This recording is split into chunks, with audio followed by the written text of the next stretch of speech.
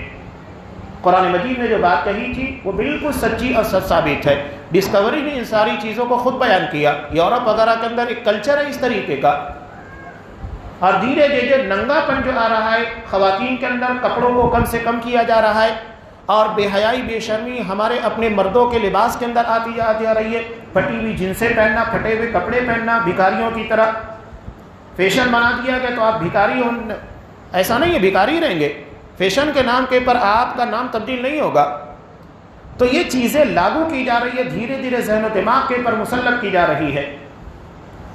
اور مسلمانوں کے اندر بھی جو چیزیں میں نے سنی ہے وہ میں خود بیان کر رہا ہوں کہ باقاعدہ اپنے دوستوں کے درمیان رہتے ہوئے بیٹھے ہوٹل پر تذکرہ کر رہے تھے. سن کر دماغ خراب ہو جاتا ہے کہ مسلمانوں میں اتنی نیچ حرکت کہ اپنی بیویوں کو تبدیل کرتے ہیں کہ آج تیری بیوی میرے پاس ہوگی، میری تیرے پاس ہوگی. چند دوست بیٹھ کر باقاعدہ پورے تبصرے بیان کر رہے ہیں. یہ وہی حرکت ہے جس کو قرآن مجید نے کہا کہ ان کو سور بنا دیا گیا. جو سور حرکت کرتا تھا وہ حرکت یہاں پر پائی جا رہی ہے. اور بندر کی ایک حرکت ہے، آپ دیکھتے ہیں صرف دن بھر اچھل کود مچاتا ہے، ادھر سے ادھر، ادھر سے ادھر. پورا زندگی کا مرحلہ کھانے پینے اچھل کود میں ہے. اور آج مسلمانوں کو بھی اس کے پیچھے لگا دیا گیا. دن رات بس اسپورٹس کے پیچھے لگے رہو. یہ کیا ہے؟ IPL، کرکٹس، یہ ساری چیزیں وہی ہے. آپ اگر اسے صرف فٹنس کی حد تک اپنی صحت کے لیے کھیلے بہت اچھی چیز ہے، لیکن اگر اسے بندروں کی طرح اپنے پر سوار کر لے، گھنٹوں اس کے پیچھے لگے رہے، نمازیں ضائع ہو جائے، آپ کے روزے ضائع ہو جائے، تلاوت قرآن کو چھوڑ دے، تو آپ بھی دراصل انہی بندروں کی طرح بن چکے ہیں جو اپنی زندگی کا مقصد کھانا پینا کھیلنا کودنا بنا کر رکھے ہیں. تو قرآن بلا وجہ نہیں، اللہ کے رسول کی دعا کا اثر ہے کہ اللہ کے رسول نے دعا مانگی تھی اللہ سے کہ میری امت کے اندر مسخ نہیں ہونا چاہیے، یعنی صورتوں کو تبدیل نہ کیا جائے، کسی کو گدھا بندر سور نہ بنایا جائے. لیکن عادتیں تو ہیں، اگر صورتیں تبدیل نہیں ہو رہی ہے، کردار تو ایسے ہی پائے جا رہے ہیں، سوروں کی طرح، بندروں کی طرح اور شیطان کے پجاری کی طرح. شیطان کے پجاری کون ہے؟ مسلمانوں میں بھی ہے. یہ جو غیر شرعی علوم ہوتا ہے، غیر شرعی رقیہ، جس کے بارے میں یہ کہا جاتا ہے کہ یہ دراصل رحمانی علم نہیں بلکہ سفلی علم ہے. سفلی علم کیا ہے؟ یہ وہی شیطان کی پوجا ہے جس میں شیطان کے لیے جانوروں کو ذبح کیا جاتا ہے. نعوذ باللہ ایسی حرکتیں کی جاتی ہیں کہ ماہواری کے خون سے نعوذ باللہ قرآن مجید کو لکھا جاتا ہے. جو جتنی گندی حرکت کرے گا شیطان اتنا خوش ہوگا، اتنا بڑا شیطان اس کے پیچھے لگاتا ہے. اور یہ وہی لوگ ہوتے ہیں جس کے ذریعے سے یہ جادو ٹونا اور غیر شرعی حرکتیں کی جاتی ہیں. اور جو لوگ یہ سمجھتے ہیں کہ ان لوگوں کے پاس جانے کے بعد ہمارے معاملات حل ہوتے ہیں، نہیں، یہ تو شیطان تم کو وہاں تک لے جانا چاہتا ہے. جیسا کہ حضرت عبداللہ بن مسعود نے اپنی بیوی کو دیکھا کہ ان کی آنکھ میں تکلیف تھی، یہودی کے پاس گئی، یہودی نے منتر پڑھا اور وہ تکلیف ختم ہو گئی. کہا کہ شیطان ہے، یہ خود تکلیف دیتا ہے اور تم کو غلط جگہ لے جانا چاہتا ہے تاکہ تمہارا عقیدہ، تمہارا ایمان بگڑ جائے. اور جب وہ بگڑ جاتا ہے تم کو چھوڑ دیتا ہے تاکہ تمہارا عقیدہ ایمان اس کے پر بیٹھ جائے، جو کہ غیر شرعی ہے، غیر اسلامی ہے. ہم یہ سمجھتے ہیں کہ اس سے فائدہ ہوا، نہیں، ہمارا ایمان، ہمارا عقیدہ ضائع ہو گیا. جو اصل و نعمت تھی، اصل و دولت تھی. شیطان اس طرح گمراہ کرتا ہے، اس کے ہتھ کنڈے، اس کی چالیں بڑی خطرناک ہوتی ہیں. تو یہ بات یاد رکھیے گا کہ شیطان ہمیں کس طریقے سے کیسے گمراہ کرتا ہے، عبادت طاغوت بنا دیتا ہے، شیطان کا پجاری بنا دیتا ہے. اس واقعے میں ایک بہت پیاری اور اہم بات امام بخاری رحمۃ اللہ نے جو ایک روایت نقل کی ہے، مثال کے ذریعے آپ صلی اللہ علیہ وسلم نے بیان کیا کہ دریا میں ایک کشتی ہے، سوار کر رہے لوگ اس کے پر سوار ہیں. 2 منزلیں ہیں، اوپر کے منزلے میں رہنے والے، نیچے کے منزلے میں رہنے والے. اب نیچے کے منزلے والوں کو پانی لینے کے لیے اوپر جانا پڑتا ہے، اوپر جا کر پانی لینا پڑتا ہے. اب وہ یہ سوچتے ہیں کہ ہمیں بار بار اوپر جانا پڑ رہا ہے، تو ایسا کرتے ہیں کہ جہاز میں نیچے سوراخ کر کے ہم پانی نیچے سے نکال لیتے ہیں تاکہ اوپر والوں کو تکلیف نہ ہو. حدیث کے پر غور کیجئے گا یہ اچھے نیت کے ساتھ اچھے ارادے کے ساتھ کام کر رہے ہیں، لیکن کام غلط کر رہے ہیں. نیت بہت اچھی ہے، کام غلط ہے. اب اگر آپ صلی اللہ علیہ وسلم نے کہا کہ اگر نیچے کے لوگوں کو اوپر والوں نے نہیں منع کیا کہ نہیں تم نیچے سے پانی مت نکالو بلکہ اوپر آ کر ہی پانی لے جایا کرو، تو نتیجہ کیا ہوگا؟ نہیں روکنے کی وجہ سے اوپر والے بھی ڈوبیں گے، نیچے والے بھی ڈوبیں گے. ہم تو ڈوبے ہیں صنم، تمہیں بھی لے ڈوبیں گے. یہ معاملہ آپ صلی اللہ علیہ وسلم نے کیوں بتایا؟ جب ہم دعوت کا کام کرتے ہیں تو 1 مرتبہ 2 مرتبہ 3 مرتبہ ہم سمجھتے ہیں کہ کیا بار بار بولنا، چھوڑ دو، کرنے دو اس کو جو کرنا ہے. ہمارے اسلاف میں بعض لوگ ایسے ہیں جو سالوں کسی کے پیچھے لگ کر اس کی اصلاح کی کوشش کرتے تھے. یہ نہیں کہ 1-2 مرتبہ چھوڑ دیا. یہ وہی حرکت ہے جو آپ صلی اللہ علیہ وسلم نے بتایا کہ لوگ اگر چھوڑ دیں گے یعنی تو بار بار چڑ جاتا ہے، برا لگتا ہے. حضرت نوح علیہ السلام نے 950 سال محنت کی تھی. کیا ہم 9.5 مہینے محنت کرتے ہیں؟ 9.5 سال محنت کی اللہ کے دین کے لیے، کسی کو سمجھانے کے لیے. صرف 40 لوگوں نے اسلام کو قبول کیا تھا 950 سال کی محنت میں. یعنی سالوں 100 سال لگنے کے بعد کتنے لوگ مسلمان ہو رہے ہیں؟ چند لوگ. 100 سال اللہ نے ہم کو اتنی زندگی بھی نہیں دی ہے. تو دعوت کی لائن میں سوچئے ہم کیا کر رہے ہیں. دعوت کے لیے میں بار بار ایک لفظ استعمال کرتا ہوں، فقہ الدعوہ، دعوت کی سمجھ. اللہ تبارک و تعالیٰ جسے دین کی سمجھ عطا کرتا ہے سب سے بڑی نعمت دیتا ہے. من یرید اللہ بہ خیرا یفقہہ فی الدین. اللہ جس کے ساتھ خیر کا ارادہ کرتا ہے اس کو دین کی سمجھ دیتا ہے. اس کا مطلب جس کو دین کی سمجھ نہیں ہے، کس طریقے سے لوگوں کی اصلاح کرنا ہے، کس طریقے لوگوں کو دین کی طرف لانا ہے، وہ خیر سے محروم ہے.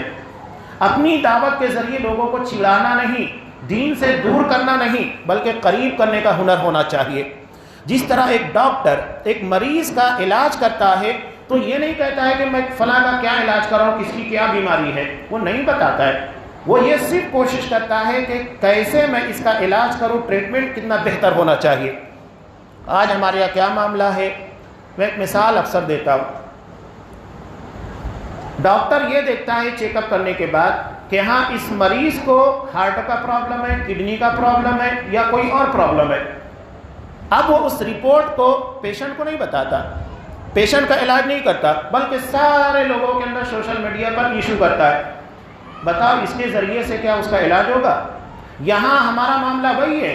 اگر کسی کے اندر کوئی غلطی انفرادی طور پر جو اجتماعی نہیں ہے، کھل کر لوگوں کے، 2 الگ الگ چیزیں، ایک ہے جو سارے لوگوں کے سامنے کی جا رہی ہے، اس کی اصلاح سارے لوگوں کے سامنے ہوگی. ایک ہے جو چھپ کر اکیلے میں کوئی گناہ ہوا آپ نے اتفاقاً دیکھ لیا، ٹوہوں میں جاسوسی میں لگ کر نہیں. اگر کسی کو شوق ہے کسی کے عیب اور غلطی کو تلاش کرنے، ڈھونڈنے، بیان کرنے کا تو اسے اپنی سے ابتدا کرنا چاہیے، دوسروں سے نہیں. آپ صلی اللہ علیہ وسلم کی اس بارے میں بہت سخت حدیث ہے. کسی کے عیب کے پیچھے پڑنا، غلطی تلاش کرنا شریعت میں بہت سخت جرم ہے. قرآن مجید نے منع کر دیا ولا تجسسوا. جاسوسی کرنے کا اختیار آپ کو نہیں دیا گیا. کون کیا کرتا ہے کیا نہیں کرتا ہے، کسی کی زندگی میں تانک جھانک کرنے کی آپ کو اجازت نہیں ہے.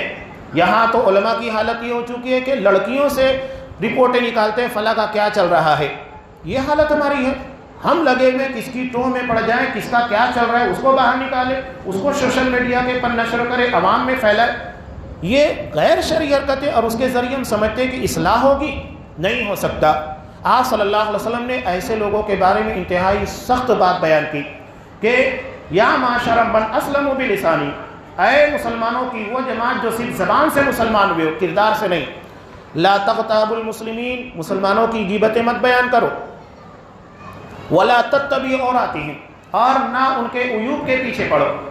فإنه من يتبع عوراتهم، جو مسلمانوں کے عیوب کے پیچھے پڑے گا، یتبع اللہ عورتہ، اللہ اس کے عیب کے پیچھے پڑ جائے گا. اور جس کے عیب کے پیچھے اللہ پڑ جائے گا، یفضحہ فی بیتہ، اللہ اسے اس کے گھر میں ذلیل کرے گا. جہاں اسے سکون ملنا چاہیے اللہ اسی جگہ سے اسے سکون کی نعمت سے محروم کر دے گا. تو یہ منع ہے. کسی کے عیوب کے پیچھے پڑنے کی آپ کو اجازت نہیں ہے. انفرادی غلطی ہے تو آپ کوشش کیجئے انفرادی طور پر سمجھا کر اس معاملے کو حل کرنے کی کوشش کیجئے. اجتماعی طور پر جو غلطی کی جا رہی ہے، سارے لوگوں کے سامنے کی جا رہی ہے، تو آپ کا حق بنتا ہے کہ اس اعتبار سے آپ اس کی اصلاح کریں. یہی معاملہ مریضوں کا بھی ہے. اگر اسے معلوم پڑ جاتا ہے کہ ہاں مجھ کو کوئی بیماری ہے، اب وہ ڈاکٹر کے پاس علاج نہیں کرتا، سارے لوگوں کو بتا رہا ہے، تو کیا اس کا علاج ہوگا؟ نہیں، اسے ڈاکٹر سے اپنا علاج کرنا ہے، بہتر ٹریٹمنٹ کرنا ہے، بہتر دوا لینا ہے۔ اصلاح کے طریقے آپ صلی اللہ علیہ وسلم نے بتائے ہیں، جو طریقہ اصلاح کا آپ نے بنایا ہے اسی طریقے کے مطابق آپ کو اصلاح کرنا ہے۔ تو جس طرح ڈاکٹر کسی مریض کا علاج کرتا ہے اس سے کہیں زیادہ روحانی علاج ہوتا ہے۔ کسی کی اصلاح مقصود ہونا چاہیے، بدنامی نہیں۔ آپ کو کسی کے عیب کے پیچھے پڑنے کی اجازت نہیں ہے، بالاتفاق اگر معلوم پڑ گیا تو آپ کا یہ طریقہ ہونا چاہیے انفرادی طور پر اس کی اصلاح کرے۔ اصلاح مقصود ہونا چاہیے، بدنامی نہیں۔